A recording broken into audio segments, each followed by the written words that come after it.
UPPCS combined agriculture services के सभी महत्वपूर्ण प्रश्न उत्तर टेस्ट सीरीज़ के फॉर्मेट में हैं। जिसको भी पीडीएफ चाहिए होगा कमेंट बॉक्स में बताइएगा, बट पेड रहेगा। उस विज्ञान को जिसके अंतर्गत पौधों के अंगों की आंतरिक संरचना का अध्ययन किया जाता है क्या कहा जाता है? टैक्सोनॉमी। मैं जल्दी करूँगा बिकॉज ज़्यादा क्वेश्चंस हैं, क्योंकि पूरी एग्रीकल्चर को एक ही पीडीएफ में कवर किया गया है। शायद 300 क्वेश्चन होंगे, बस इतने क्वेश्चन प्रैक्टिस कर लेंगे काफ़ी हद तक कवर हो जाएगा सब कुछ। नोट्स में क्या लिख रखा है? किसी बीज के भ्रूणपोष में विटामिन, एंजाइम, हार्मोन सभी होते हैं। ये भी ध्यान में रखने वाला है कि भ्रूणपोष अगर है तो उसमें तीनों होंगे। धान का खैरा रोग जस्ते की कमी से होता है, सबको पता होता है। तो मक्का ऐसा पौधा है जो फोटो श्वसन नहीं करता। फोटोसिंथेसिस यानी प्रकाश की उपस्थिति में श्वसन ना करना। चतुष्पादक कुल के पौधे में गन्ना आता है। ये आता है चतुष्पादक के कुल में कौन पौधा आता है? तो याद रखेंगे गन्ना आता है। निचली भूमि की धान की खड़ी फसल में भूमि के अवशेष नमी का उपयोग करने के लिए बोई गई फसल को कहते हैं, सबको पता है, उटेरा फसल कहा जाता है। मूंगफली के थोड़ा नोट्स फिर से पढ़ेंगे। मूंगफली की फली में दाने का वजन प्रतिशत कितना होता है? 70% होता है। ओके, आप लोग कमेंट करके बताइएगा तेल कितना होता है, प्रोटीन कितना होता है। मूंगफली में याद रखें, मूंगफली में तेल ही लोग निकालते हैं, तो 45% तक तेल होता है। प्रोटीन आप बताइएगा कि 25 होता है, 30 होता है। जो भी ऑप्शन टिक कर दीजिएगा। बाजरा मिलेट फसल का उदाहरण है। सूरजमुखी कंपोजिटी कुसुम कंपोजिटी फैमिली की है। आलू सोलेनेसी फैमिली की, तंबाकू सोलेनेसिक फैमिली की है। गेहूं की अवस्थाएं, ताजमहल 40 से 45 दिन। गांठ बनने की अवस्था 65 से 75 दिन। फूल आने की अवस्था 90 से 95 दिन। सफ़ेद तिल में तेल की मात्रा कितनी होती है? 50%। कौन सा तंबाकू सबसे देर में परिपक्व होता है? सबको पता है, चेरूट। कुछ इंपॉर्टेंट नोट्स। बुसनिंग क्रिया धान में प्रयोग की जाती है। शीर्ष कर्तन तंबाकू में। नरम मजरी निकालना मक्का में होता है। कल्ले निकालना गेहूं में होता है। खूंटी बनने की क्रिया मूंगफली में होती है। अगर स्पीड तेज़ लग रही है तो स्लो करके सुने, है ना, क्योंकि बहुत सारे क्वेश्चन से कवर करना है। 5वां क्वेश्चन है, बट इतना लगाने के बाद आपको लगभग 35 से 40 क्वेश्चन आई गारंटी की क्वेश्चन मिल जाएंगे। देखिए, जीएस का पोर्शन 40 नंबर का है। अगर आप थोड़ी सी भी जीएस का नॉलेज रखते हैं तो आपको पता है 25 से 30 सही करेंगे। उधर भी एग्रीकल्चर में अगर 40 से 45 सही कर ले गए आप तो इतने में क्वालिफाई हो जाता है पेपर। ठीक है, I have already given that's why I am telling you. निम्नलिखित में कौन सा वृद्धि कारक खेती का उदाहरण है? गेहूं के साथ जौ। Okay, I have that in English also, if you need then tell you comment box. हापर बर्न धान, ये जातियाँ को लिखी हैं, आप इन्हें लर्न कर लीजिए। अंधी गुड़ाई गन्ना में की जाती है। करनाल बंड गेहूँ में लगता है। यारिस वाइटेला कपास की बीमारी है, ध्यान रखेंगे। निम्नलिखित में से कौन सा सूचक फसल की बात करें तो फूल गोभी। गन्ने के चारों ओर बोई गई पटसन की फसल को ट्रैप सस्य कहा जाता है। ओके, आलू के गुणसूत्र संख्या 48 है। मूंग के गुणसूत्र 24 और उसका उल्टी गेहूँ में होता है 42। ओके, भूमि के पोटेशियम का स्रोत बायोटाइट है। वेजिटेबल फोर्सिंग, बेमौसम सब्जी उगाना। ये ध्यान रखिए, वेजिटेबल फोर्सिंग यूपीएससी का पूछा हुआ क्वेश्चन है।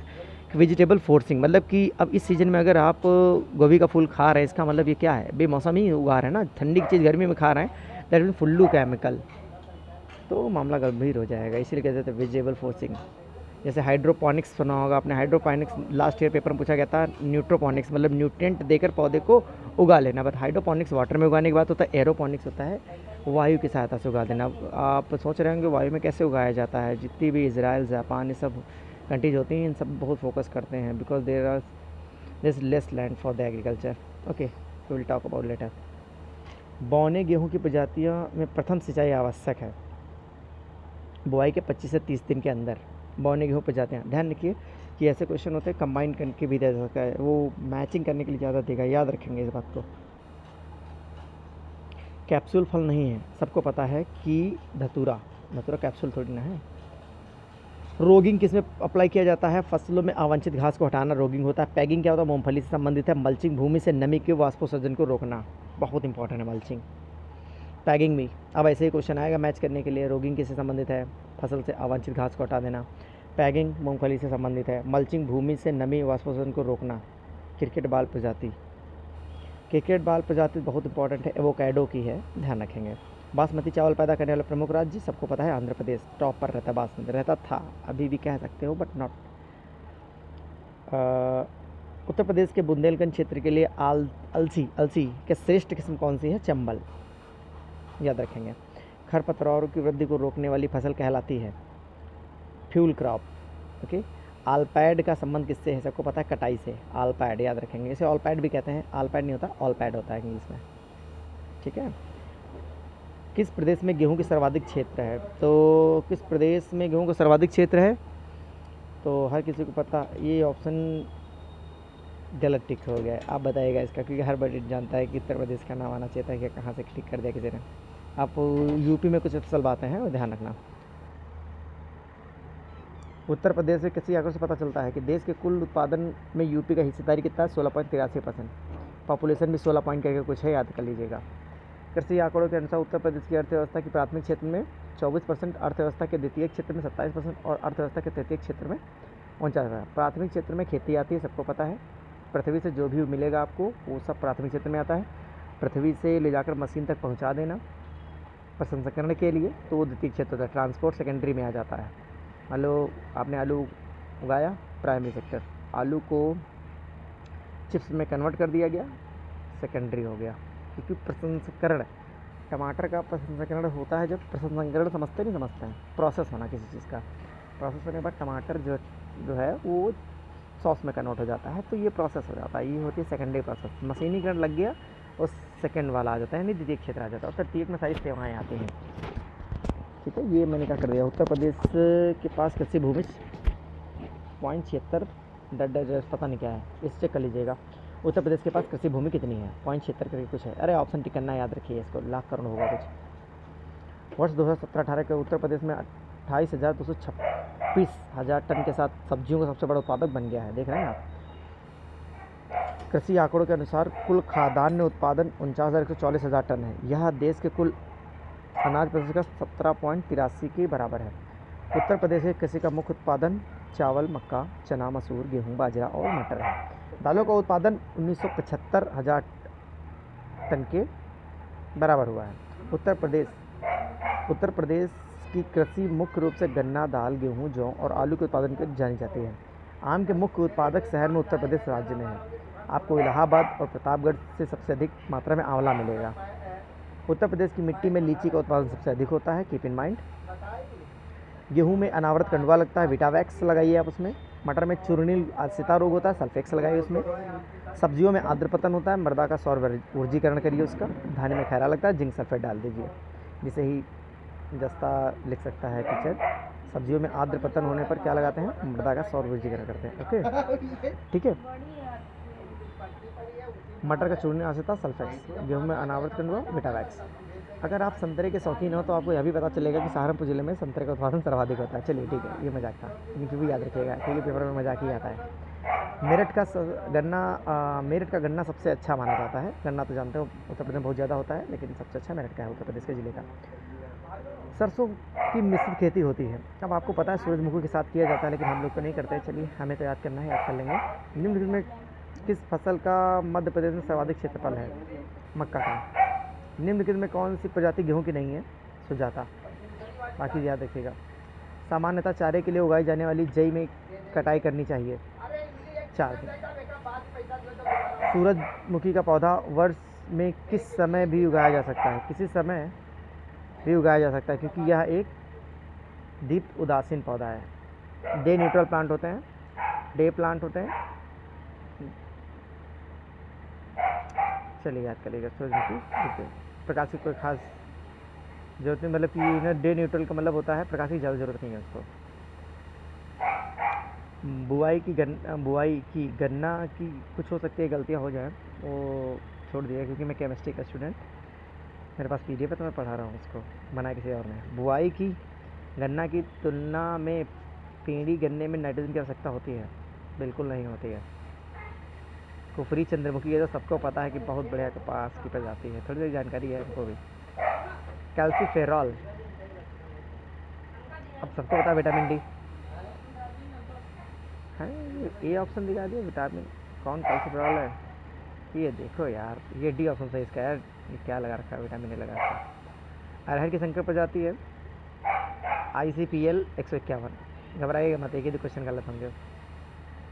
सोयाबीन के दाने में तेल की मात्रा होती है, सबको पता होना चाहिए भाई साहब। ये भी इसमें भी मेंशन नहीं कर रखा है यार। सोयाबीन में प्रोटीन ज़्यादा होता है, तो यानी कि 40% से ज़्यादा होना चाहिए उसको, तो 45-46 होगा प्रोटीन।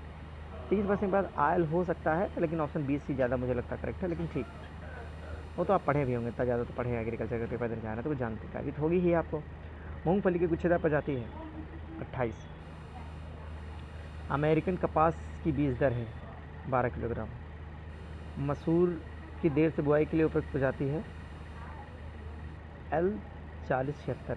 डैपोग विधि से उगाए जाने वाले धान की वेहन रोपाई तैयार होती है 15 से 19 दिनों में। लवण सहनशील फसलें हैं मक्का तथा सरसों। गेहूं की खेती रोपाई विधि से की जा सकती है देर बुआई की स्थिति में। बीज के लिए पत्ता गोभी की खेती सफलतापूर्वक की जा सकती है दक्षिणी के पठारी क्षेत्रों में। तंबाकू की फसल में टॉपिंग की क्रिया करी जाती है ऊपरी पत्तियों को। मल्चिंग आपको पता है, थोड़ी देर पहले बताया था, नमी को कम करने के लिए, वो आपका वाष्पोत्सर्जन कम हो उसके लिए किया जाता है। तेज करो, थोड़ा ज़्यादा क्वेश्चन है। तीर निकालना किसी मतलब किस फील्ड में जाना जाएगा, तो तीर निकालना एरोइंग कब करते हैं आपको पता होनी चाहिए। पत्तियों को नुकीलेपन के कुछ इसमें तो यार ऑप्शन ही नहीं दिया वाला। अच्छा लिखा भी तो ऑप्शन डी करेक्ट, मतलब कोई नहीं इसमें सही है। तीर निकालना हटा दो। ये क्वेश्चन और ये क्वेश्चन मैंने आपके लिए दिए हैं, दोनों क्वेश्चन आपको उत्तर करना है, ठीक है। इनका आंसर करिएगा आप। रोविंग थोड़ी देर पहले एक्सप्लेन किया था मैंने। लंबे लॉन्ग डे प्लांट अच्छे से पढ़ के उत्तर दीजिएगा। अब चलिए एले क्रॉपिंग क्या होती है। शीघ्र बढ़ने वाले वृक्षों की दूरी पर लगाई 2 कतारों के बीच केवल 4 एक फसल उगाना ही एले क्रॉपिंग होती है। कीप इन माइंड, बहुत ज़्यादा इंपॉर्टेंट है। चाइना, अब चीना लिखा है, चीना का वनस्पति का नाम क्या होता है भाई। साइनोकोला झुमेंटेसी, झुमेंटेसी नहीं होता यार, फ्रूमेंटेसी लिखा है। इंग्लिश और हिंदी में बड़ा डाउट हो जाता है। चलिए कोई नहीं। प्रकाश का निष्प्रभावी, प्रकाश असंवेदी, डे न्यूट्रल प्लांट, अभी थोड़े पहले सूरजमुखी मैंने बताया था। मूंगफली प्लस अरहर फसल चक्र किस शस्य चाहिए, क्रॉप इंटेंसिटी कितनी होगी 150। बहुत इंपॉर्टेंट पॉइंट है ये, क्योंकि अक्सर 2 फसलों का 200 हो जाता है, 3 फसलों का 300 हो जाता है। ये थोड़ा यूनिक है इसलिए मैंने दिया मूंगफली और अरहर 150। पाले के लिए तो भैया जौ संवेदनशील फसल है। हवा का दबाव मापने के लिए आप थर्मामीटर प्रयोग तो करेंगे नहीं, दबाव के लिए आप क्या यूज़ करेंगे यार, बैरोमीटर, बायोमीटर दाम मापने के लिए किया जाता है। चलिए दाम मापी इसे भी यूज़ कर सकते हो, कोई चांस नहीं। ऑप्शन के हिसाब से भी चेक कर लिया गया, जरूरी नहीं है कि सारे ऑप्शन परफेक्ट बैठ जाएँ आपकी। जो लर्न करके जाते हैं कभी कभी इधर उधर टीचर अलग अलग चीज़ें पढ़ाता है, क्योंकि I have get this PDF from any source, there is availability of this answers. Okay, दलहनी फसलों में बीज शोधन किया जाता है मेसोबैक्टर से। असिंचित गेहूं की अनुशंसित प्रजाति है राज 3077।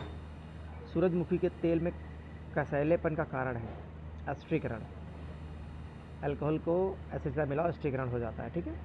कपास में रुई का प्रतिशत कितना होता है 20 से 15 से 20। ओके, अच्छा सही युग्म बताइए भैया। चना का फलीभेदक रोग होता है, ये याद रखेंगे बस। Blood red, that is very important, मिर्च की प्रजाति है ये। भारत में रबी मौसम का प्रमुख दलहन फसल है चना। 1 हेक्टेयर में गन्ना बोने में गन्ने की टुकड़ों की आवश्यकता होगी। यार ये तो जानकारी तो किसी से पूछो को बता देगा। 30 से 40 हज़ार होती है, 40 हज़ार लगभग लिया ऑप्शन। गेहूँ एक है। अब बताइए C3 पौधा है, याद रखिए जितने चौड़ी पत्ती वाले होते हैं, जैसे कह सकते हो मक्का गन्ना, ये सब कुछ ऐसे है जो कह सकते हो कि C4। ओके, हाँ घर के काम आ जाते हैं। चलो कोई नहीं। सो नेक्स्ट वन, गेहूँ C3 पौधा। याद रखिए दीदी दिन जितकी पत्ती पतली पतली हैं, गेहूँ धान की पत्तियाँ तो जानते हो तो एकदम पतली है, C3 पौधा है।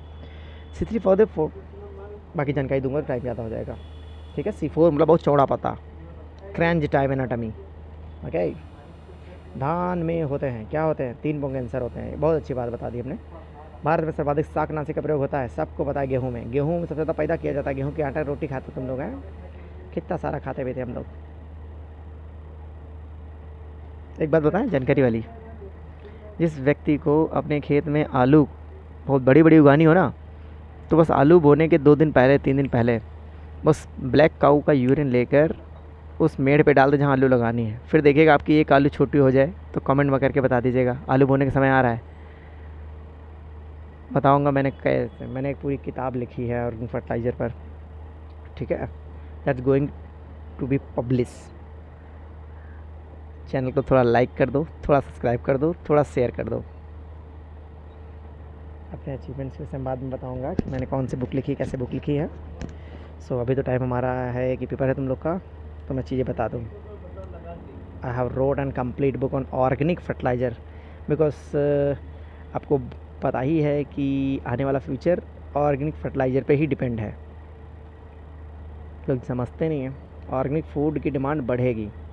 सो we have to prepare for that, because अगर हम प्रिपेयर नहीं हुए तो फिर कौन प्रिपेयर होगा। चलो आगे बढ़ते हैं।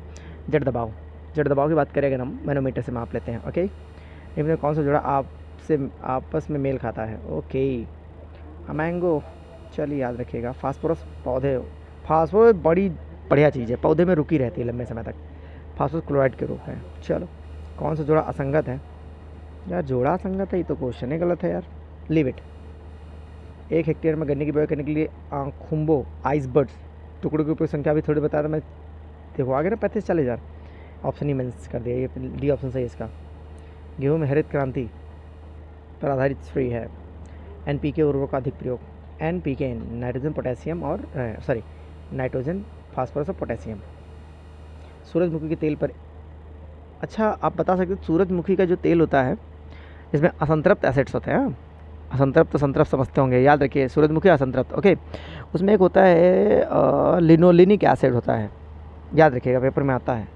इसकी टैबलेट्स भी आती हैं, जो लोग फैटी ज़्यादा होते हैं उनके लिए डॉक्टर सूरजमुखी के तेल लिखता है, कहता है अदरवाइज़ अगर तेल नहीं खा सकते तो आप लिनोलिनिक एसिड की एक टैबलेट्स आती हैं, खाइए। आसपास पता करिए, आपको पता चल जाएगा कि लिनोलिनिक एसिड कैसे यूज़ किया जाता है। ओके चलिए आगे बढ़ते हैं। गेहूँ की अधिकतम उपज के लिए बालीदार किलों की संख्या होनी चाहिए। भाई यार तो थोड़ा क्वेश्चन हो गया, 250 के आसपास थी शायद, 200-250 ऑप्शन है, वही सही है। चल, गन्ने की परिपक्वता का पता हाथ से चलाए जाने पर रिफ्रैक्टोमीटर से किया जाता है। रिफ्रैक्टोमीटर साथ शुगर के लिए भी होता है कि शुगर पता कर लिया जाता है। रीडिंग कितनी होती है, 15 से 15। चलिए, ऊसर भूमि में बोने हेतु गेहूँ की प्रयुक्त प्रजाति है K68। धान की फसल में पॉडलिंग लगाने का मुख्य उद्देश्य क्या है।